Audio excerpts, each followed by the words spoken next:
Hi, it's Thomas Cook from Toronto's real estate team at RE/MAX, and here's our September 2013 Toronto real estate market report. September sales were up big time over last year's rule-induced slowdown, and were even above historical monthly numbers. I'll comment more on that in this broadcast as we go through the market report. So, let's review some of the Toronto Real Estate Board statistics and see what this is all about. September MLS sales totaled 7,411 houses and condominiums in all the districts. This sales number was 15% above the average for the month over the last 12 years, and up a huge 30% from 1 year ago. Remember though that last summer we had the federal government reduce the amortization period down to 25 years from 30, which at that time eliminated a lot of first-time buyers from the marketplace. Condo townhouses and high-rise suites decreased their share of the market slightly to 30.3%, with 2,245 units changing hands. The September average sale price for all GTA homes came in at $534,000, up 6% from 2012, and we'll comment more on that later too. East of Yonge and south of Bloor in the CO8 downtown TREB district, the condo sales price average was $436,000. While west of Yonge in CO1, the average was $431,000. More condo market details will be coming in just a few minutes. The active listing inventory is one of the strongest indicators of how smooth or outrageous the market's going to be. We had a small 1% decline in inventory for the month of September compared to historical numbers, and lower by 6.6% from last year at this time.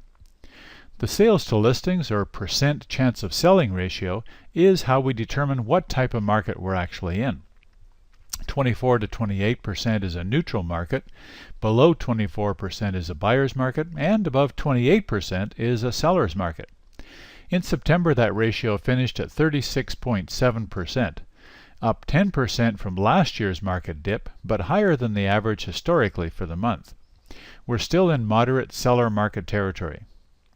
The press has reported that one of the significant reasons for recent higher sales was the mortgage rate increases we've seen in July and August, which motivated buyers who had expiry dates on their mortgage rate guarantees.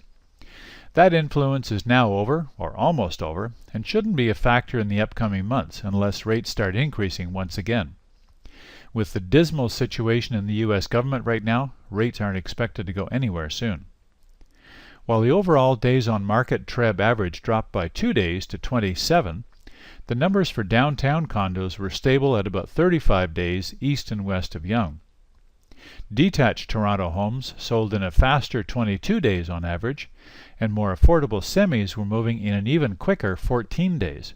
Both of these days on market times were faster than in August.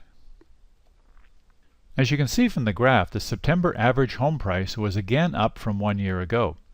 This continues the trend that we've seen for the past 21 months in Toronto and the GTA. The average sale price year to date is up by a modest 4.3% compared to the same period in 2012. We should expect that the average resale price will stay relatively stable for October and then start declining through the slower months of November and December. Downtown condo average sale prices in September were up by 3% in CO1 and by 2.6% in CO8 compared to 2012. And there's always some volatility in these numbers when comparing them month by month.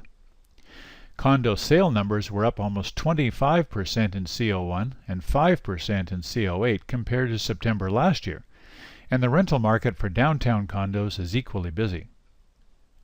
We also saw the ratio of sales to listings in CO1 drop slightly to 24%, at the bottom of neutral market territory, while CO8 east of Yonge dropped back substantially to 28.5%, on the cusp of being a neutral market. The fact that condo sales are up compared to last year and the listing inventory is down are all good signs that the condo market is running smoothly. Almost perfectly, some might say, with few multiple offers, lots of choice for buyers, and modest year-over-year price increases. This month I thought I'd bring to your attention the average sale price stats for the Toronto Real Estate Board going back to 1996, when the market turned around from the 1991 recession. Looking at the chart, you'll see that the average sale price increased by a modest 5.5% annually in that 18 months. Since 2009, we've seen a slightly higher 6.5% increase annually. This is nowhere like what Vancouver has seen in the past, or even some U.S. cities recently, where prices are up 25% over the past few years. We are truly quite moderate here in Toronto. So how do you decide if this may be the right time for you to step into the market? The best first step is to go on a market experience tour of condo or house neighborhoods with one of our team members.